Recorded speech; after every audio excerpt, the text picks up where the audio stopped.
Hello and welcome to this live masterclass, How to Grow a Motivated Business with me, Mark Terrell. Thank you for those that have registered and are joining live. Please feel free to put some comments in as we go along. If there's any questions you have, please do that. I will endeavour to answer the questions at the end. And if you catch this on replay and you ask a question, I will answer the question as soon as I can and when I get notified. So if you are joining live, then it'd be good to know where you're joining from. If you want to pop that into the comments, that would be great. And it would also be good to know what your business is about and what you do. That would be another bit of interesting info for me. And so without further ado, let's crack on. And first of all, let's just introduce what I'm going to be talking about. So as I said, as how to grow a motivated business.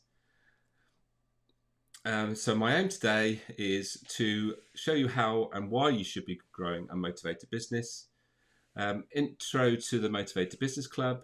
And as I mentioned, answer any questions you have. So overview of the topics I'm going to cover. Firstly, I'm going to be talking about why motivation drives everything you do and understanding what really drives you is vital to maintaining high levels of energy.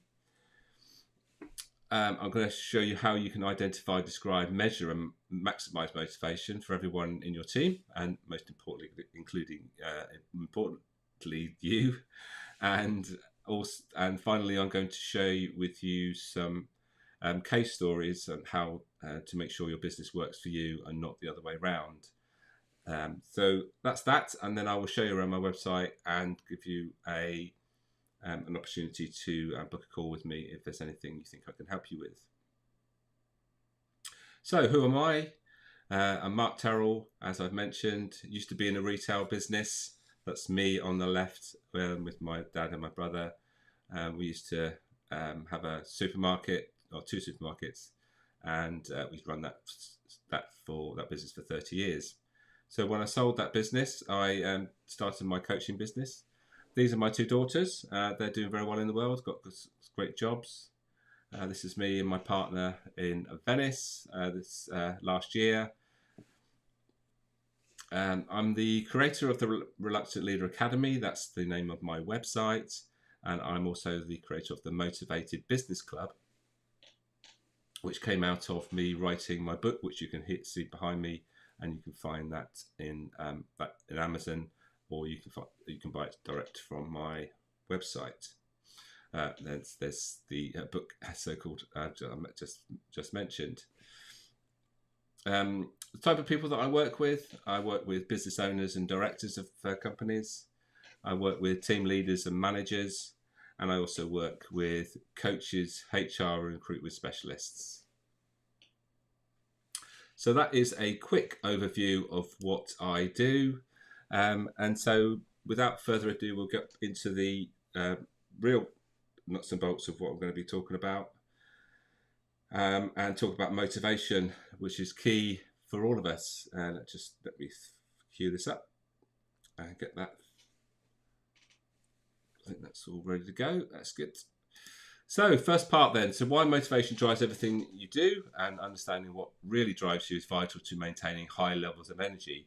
And I think remembering that motivation is energy, that's the key here. If you are motivated, then that's what you are full of. You have plenty of energy. And so we need to make sure that we understand where we get that energy from. So what is motivation? Well, motivation is our motive and the action. It's the word motivation is made up of those two words. So what's our motive is the reason we do what we do, and action is the thing we do because of that reason. So when you think of those two things, then this is vital to know what it is that motivates you. It's not all about getting motivated by something. It's actually understanding what actually drives your actions and gives you a reason to do something. So I just want to show you where motivation fits in with regards to the way we perform in our work. So firstly, when we're thinking about work, there's three things we need to think about. Firstly, the direction that we're going in, the skills, knowledge, and experience that we need to be on that path to what the direction we've set. And when I say direction, that could be you're a business owner, it could be that you are an employee in a business, or whatever that might be. Skills and knowledge and experience, obviously essential. And the third element, not surprisingly, is motivation. And it's the element that most people don't pay too much attention to because they think it sort of comes from the other two, which in a way it does. These three things, they work sort of together. No, they're not sort of individual. They don't work autonomously. They work synchronicity. They synchronize together. And the reason why motivation fits in quite nicely is that we're driven to do the things we do, and also if we are moving in a certain direction, then those skills will also back up our motivations. But what we really want to think about, actually, rather than the direction, skills, and motivation, is essentially what we do, how we do it, and why. So I wonder whether you thought much about why you do what you do, and if you haven't, then maybe this is the time when you might want to think about it. I got fascinated thinking about motivation when I sold my part in the retail business, and thinking why my motivation had a bit of a roller coaster from being highly motivated to being not so motivated. So what we want to do is sort of smooth over those humps and remain motivated in what we do, in the majority of what we do. It's not possible probably to be motivated every single minute of the day, but making sure that the most of the time we're doing things that motivate us. So think about the what, how, and why of what you do. It's easy to lose motivation if we don't really know what's important to us. That's the key. As I've already mentioned, if you understand what drives you and what motivates you, then you can actually take some action to make sure those things are being fulfilled in your work. So before we go on then, I want you to do a little bit of an exercise just to get your brain cells working a little bit. Firstly, I want you to think about how skilled you are at what you do. Give yourself a score out of 10. So how this is really about your ability to do what you do. Give a score out of 10 for that. And then think about how motivated you are about what you do and give you a score out of 10 for that. So hopefully you've got two numbers in your head.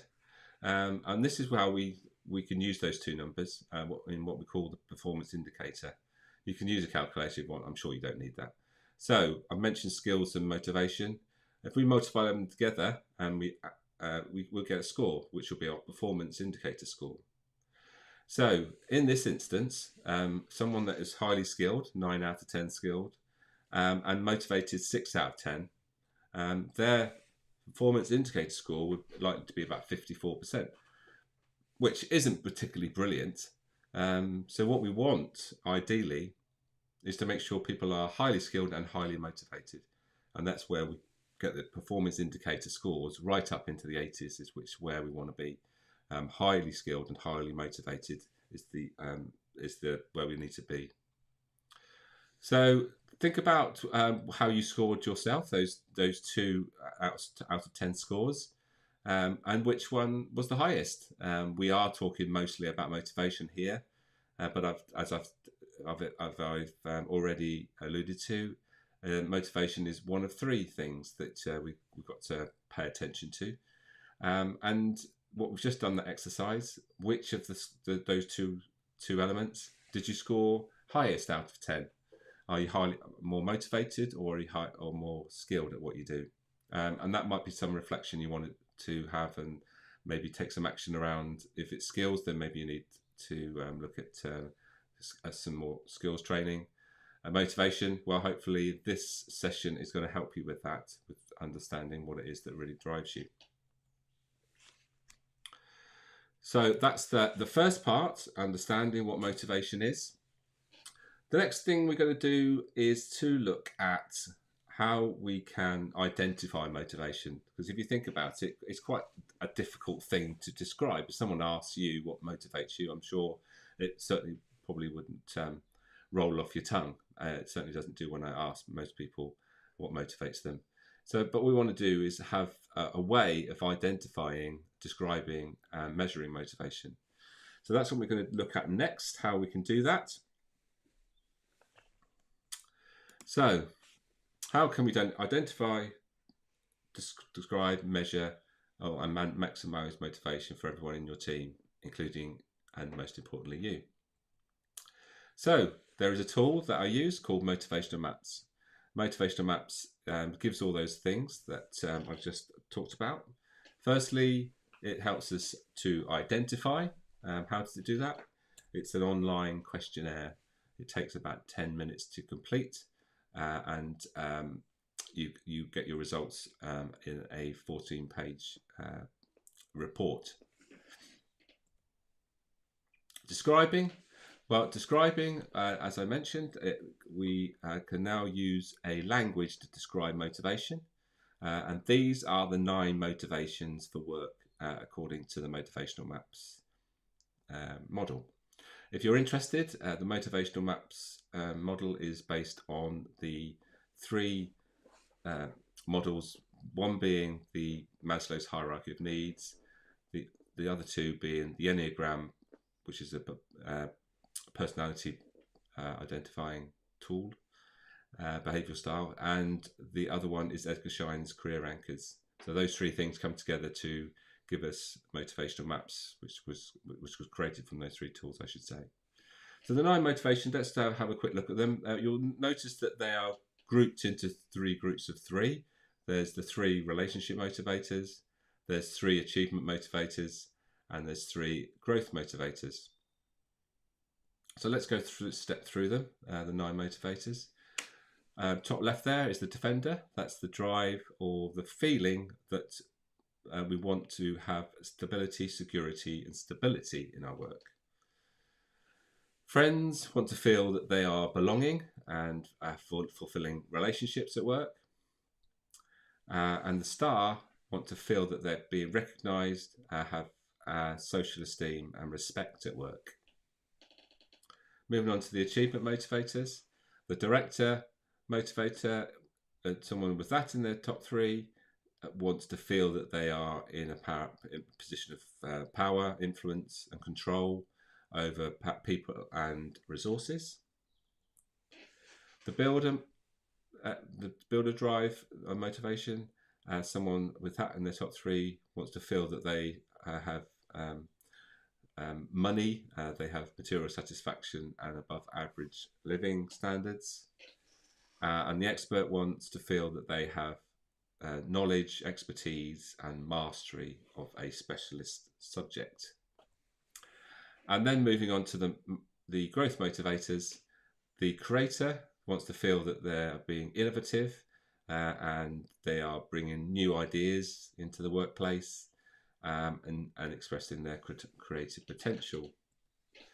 The spirit wants to feel that they have freedom, autonomy and independence in their decision making. And finally, but no means least, the searcher wants to feel that they have meaning, making a difference and providing worthwhile things in their work. So that's the 9 motivators. How we can use those 9 motivators? Well, we can measure. That's the key. And this is the graph that comes off that 10-minute exercise, the online diagnostic. So we can see that the results show us the 9 motivators and it puts them in order. And you can see that each of the 9 motivators has a value. So once we know the value, then we can put them in that order. The ones that have the highest value are the ones that are most important, and the ones that have the least, the lowest score have the least importance. Yes, so most important down to least importance. And what we need to think about is, how are these motivations being met in our work? From obviously making sure that those top motivators. So in this case, just to have a quick look at this example, number one here is searcher. This person wants to do meaningful and have, make a difference at work, find that they're doing something that is meaningful. Secondly, they want to feel that they're a specialist and they have a specialist knowledge about something. And thirdly, they want to feel that they are being well rewarded monetarily and materially. And we could also, because it's over, the score's over 20, look at this person having 4 motivators that really need to be fulfilled in the work, and the spirit is about feeling that they have freedom, autonomy in their work as well. It's also really important to think about the least important motivator. I'll be talking a little bit more about this in the case studies or the case stories that I'm going to share with you at the end of this presentation. Because sometimes the lowest motivator can become our Achilles heel. It can be our biggest problem. It becomes a problem because we're not paying enough attention to it. If we are a business owner, then for instance, this motivational map indicates the lowest or least important motivator is the star. And the star, just to recap, is the drive for social esteem and recognition. So if this person is not paying much attention to those things, what are they maybe not paying enough attention to in their business? I would suggest probably marketing is the thing that they might not be paying enough attention to, because getting recognised and noticed, that tends to be what marketing's all about, isn't it?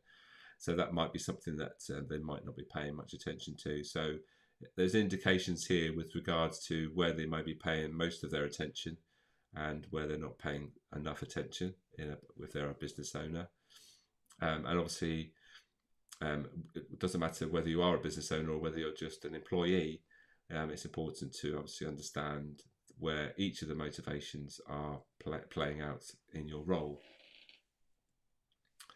So there we are. That's how we can identify, describe, and maximize motivation by being able to describe it.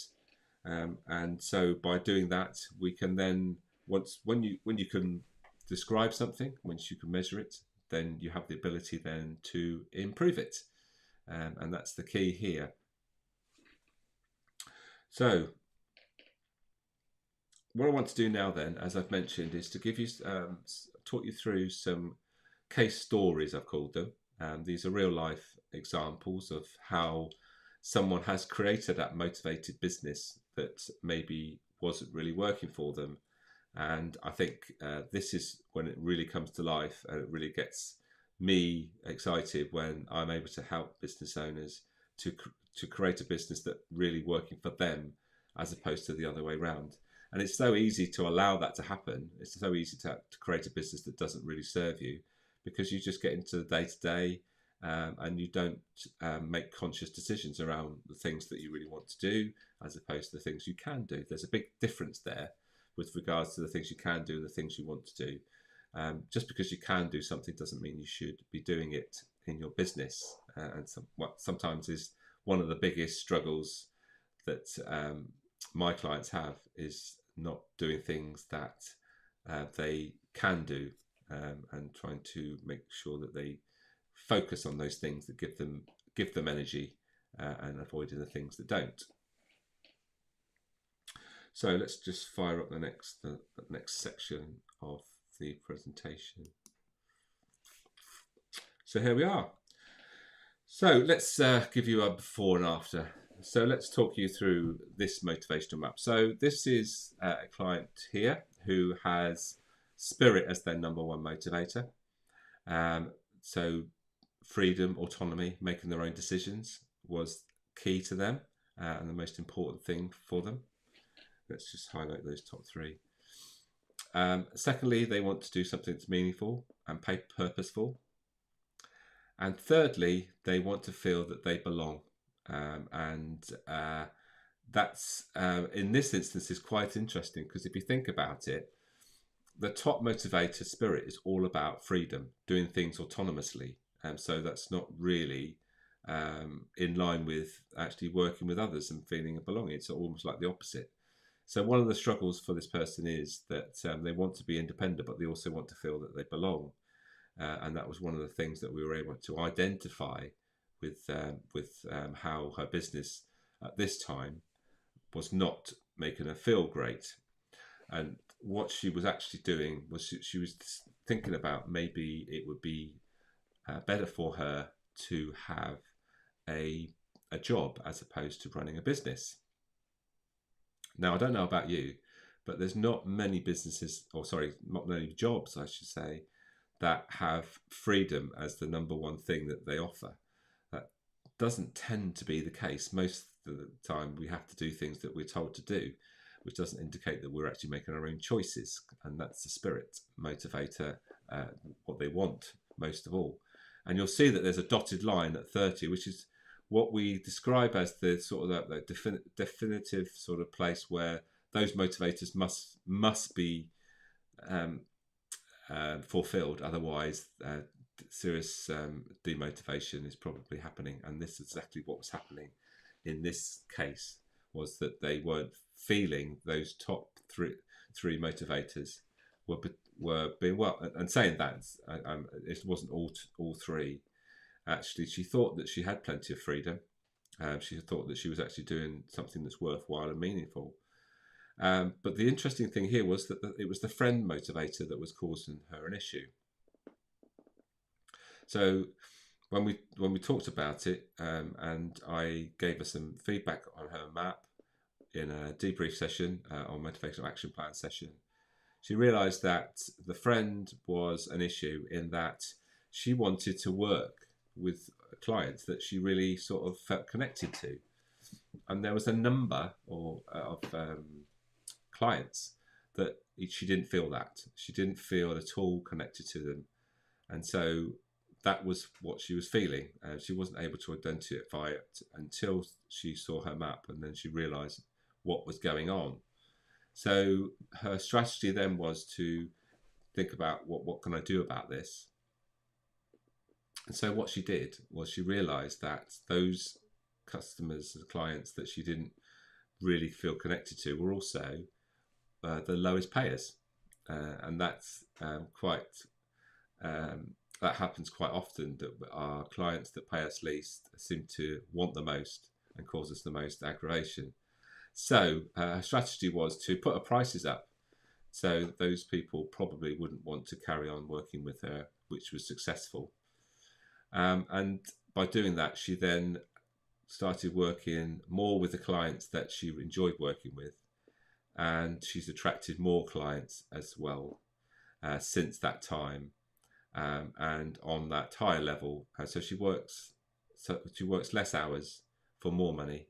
Our business has grown in the last year by we think about 20 to 30%, but by working less, because she has less clients, but she does higher value work for them. So this is her motivational map now, and you'll see Spirit and Searcher are still her number one and number two. But you'll see, interestingly, that her friend motivator is now not in her top three. So we often see this when a motivator has been fulfilled and is now not so important in respect that it's being well met. It becomes less important in the scale of things, so less important in regards to the hierarchy. So you'll see her next or a third motivator now, instead of being friend, it's now expert.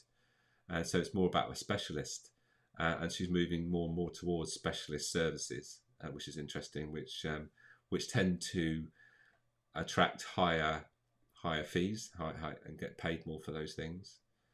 And you'll see that her friend motivator now is in position 6 instead of position 3. So it's something that's dropped down in importance, and so because it's being well met, it's not causing her any aggravation. So it's something that just sort of sits along and ticks along nicely, and our business is working for her, and that's the key. A business that's working for you instead of maybe working against you in respect to you doing things that you don't really want to do. So that's case story number 1. Let's go on to the next one. Interesting, this is another business owner, and you'll see his top motivators. The top motivator is spirit, freedom, autonomy, same as the previous example. And the searcher is number 2, interestingly. There's a bit of a theme here.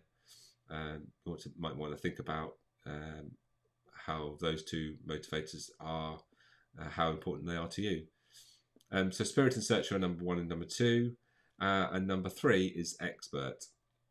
So in this point of time, this person was not really feeling particularly motivated because he wasn't doing really specialist work. His work was very sort of run of the mill. It was very competitive, and the work that he was having to tender for was sort of work that had lots of people tendering for. So it's very competitive price wise. And so when he did get that work, it tended to be low margin. It also meant a lot of work with regards to working with subcontractors. Those subcontractors often let him down, and because of that, he ended up working lots of time at the weekend to catch up and put things right, because that was the only time that he could do it. And so at this point in time, he was just not really feeling it for his business, and he actually said that he was thinking about closing it down and doing something completely different. So a motivational map helped him to realign with what he wanted to do with his business, and that expert motivator was the key. It was key in that he needed to, similar to the other example, focus on more specialist work. Wasn't necessarily around the belonging and the type of clients. It was that he was doing the type of work which was low value, as I described, was causing him aggravations at the weekends because he was relying on other people to do work which often didn't get done. So at this stage, his motivation was quite low, because we can also, from a motivation map, identify how each of the motivators are being fulfilled. In this case, I know that the top 3 weren't particularly being well met. Move forward a few years, you'll now see that the top 3 motivators slightly change in order. Expert has become more and more important. So his business has become more and more of a specialist supplier. He doesn't do any of the work that used to cause him all the aggravation. He is moving more and more into specialist knowledge, and because of this, he's charging more and working less. And there's another bit of a theme here. When you do specialist work, then you tend to not have to work quite so hard. The hard work is actually getting that specialist knowledge in the first place. So you can see that because of this, the slight different order of the top 3, the same three top motivators, they are all well met now. He is very much a specialist in what he does. He has far more time on his hand, so that fulfills his top spirit motivator, freedom, autonomy, makes his own decisions, and also has control over his time. Although because his business is actually growing quite considerably at the moment, he is starting to find that his time is under pressure. So he's needed to address that in different ways. And he still feels that what he does is meaningful. So those top 3 motivators are all being well met, and consequently, his business has almost doubled its turnover in the last 12 months by focusing on those 3 motivators. And interestingly, his lowest motivator there, and it was the lowest on the first map, was builder. And so he's not driven by money, but actually, because he's got a business now that's naturally specialist, he generates the income not because he's particularly motivated by money, but he's actually just it's coming naturally from the services that he offers.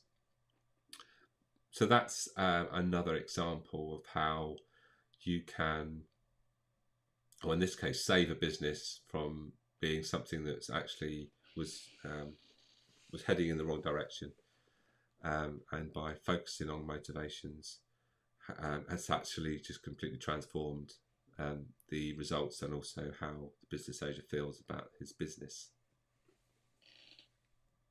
So that was two examples from, oh no, yeah, sorry, before I move on, I just want to highlight his friend motivator now is his fourth motivator. We've talked about the friend in the first example, but friend is something that has crept up in more importance.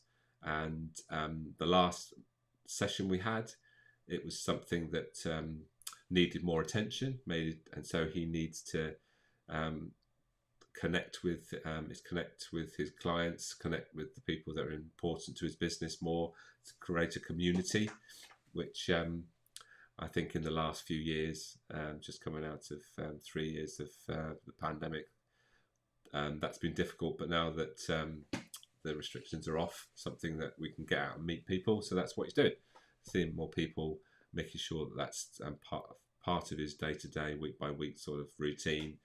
So he pays attention to that because that's a motivator again, which is important. Yeah, so that was the two examples of business owners, both considering completely different directions because their motivations or their business wasn't serving them. They've changed their business in line with their motivators, and now they are thriving and growing because of that. So this last example I'm going to give is someone that is employed, and they're not someone that is running a business. But it's one of the stories that really sort of resonates with me because it shows how I can massively save money for my clients by the motivational action plans that I run for them.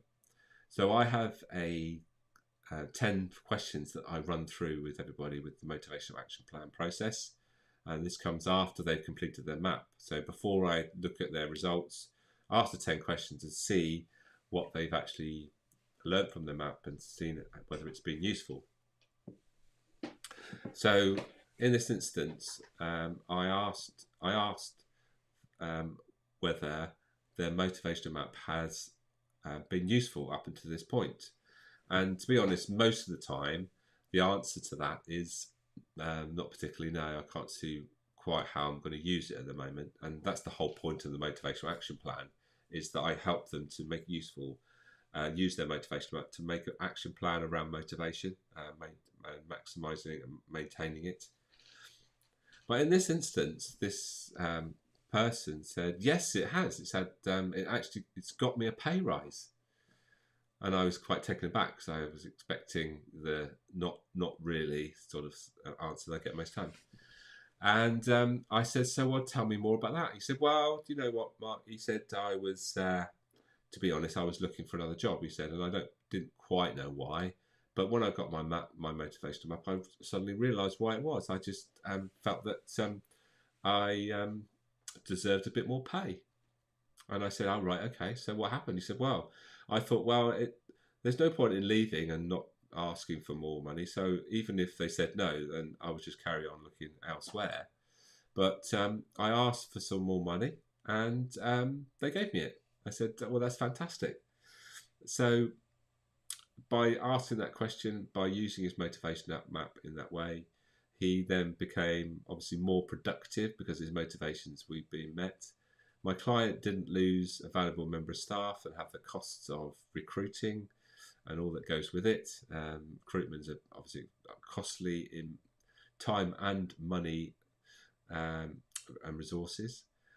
So it was a win for the individual because they were able to make sure that motivator that wasn't particularly well met and was causing him to feel that he wanted to look elsewhere for employment was now being met. And my employee and my client, I should say, retained that member of staff and didn't have the hassle of trying to replace it.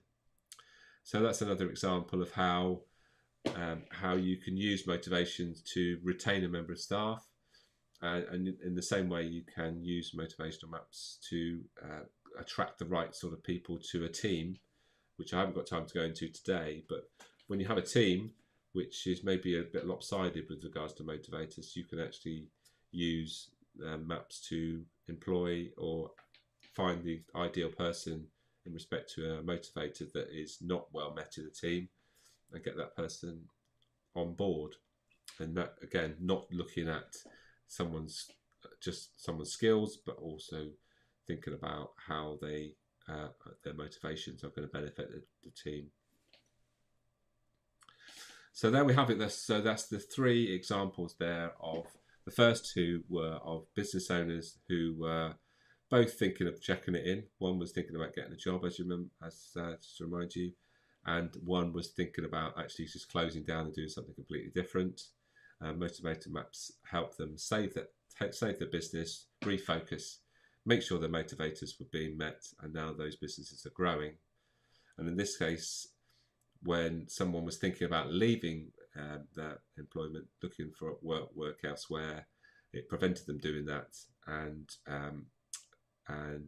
my client was able to retain a member of staff that they needed to retain. So there we are. So that's a fairly quick run through with regards to what motivation is, why we should pay more attention to it, and how we can create and grow a motivated business for ourselves, and also thinking about how all our employees need to maintain and maximize their motivation to make sure that they are performing well, but also they're not thinking of leaving, which is not ideal. So before I finish, I just want to give you some of the an idea of how, well, as I said at the beginning, introduce you to the Motivated Business Club. So let's take you over to my website. So this is my website. This is the landing page. We'll go down and we'll go straight to the Motivated Business Club here. So it's very much as you can see, it brings in some structure, understanding, a sounding board, reduces distractions, and allows us to progress based on some principles that I introduce. So let's just visit the page here. So the book I wrote was about getting a business that sets you free. So that's the whole idea around the Motivated Business Club. This is some of the bits and pieces you get that are included. But what I want to go down to highlight is that this is for all types of business, all sizes. And you'll see that there are three options here. There's the individual, which is for individual business owners who might not have a team. The individual plus is for businesses that are starting to grow and thinking about how they need to be more specific about what their business is doing. And then there's some courses included. It's far more focused on what you need to do to allow your business to grow on a personal level. And then and just talking about the courses you'll get in the Individual Plus, you'll get a course which is the leadership course. There's a self-leadership course, and also the course which is the How to Stay Energized at Work course, which is the motivational map course that I have created. And then finally, the Team Plus. For a team of 4, I've created an example there, which you'll see includes motivational maps yearly and quarterly for business owners and for teams, and also a yearly team motivational map which brings the individual maps together, and we use that to make sure that there's balance of motivations, and also making sure that the motivations are in line with the remit of the team, which is often something that's not enough not enough attention is paid to. So these are the 3 options for the Motivated Business Club. And you'll see at the bottom if you're interested in the next step. The next step is to, if you click through to that, you'll see that it's to book a call with me. Once you can click that, click the call button, and then that gives you a quick 20-minute follow-up with me. And the idea is for you to have a chat with me as to regards to the way you're feeling about your business, where you see your business going.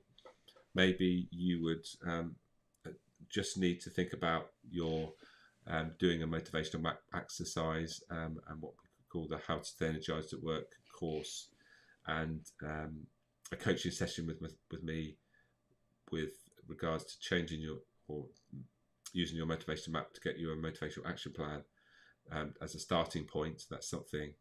And then moving on to the Motivated Business Club after that, which is a monthly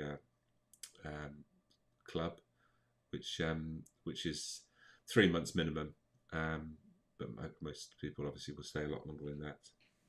So there we have it. That's how everything works with regards to either working or joining the Motivated Business Club, or you can contact me, and there is, I can actually go back and show you. Actually, let me do that. Go back to the website, and you'll see that at the top of the website there is the a button there which says courses. If you click on the courses button, these are the courses available. The How to Stay Energized at Work course is the course that includes a motivational map. There's How to Become a High Flyer, which is a self-leadership course.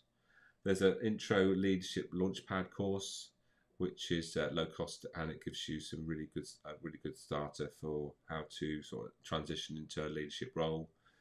And then there's the whole How to Lead a Team with Confidence leadership course, backed up and powered by Liberating Leadership. And also, I mentioned that I work with HR and recruitment specialists and business coaches with regards to, I help them by training them to use motivational maps and become licensed practitioners in using motivational maps.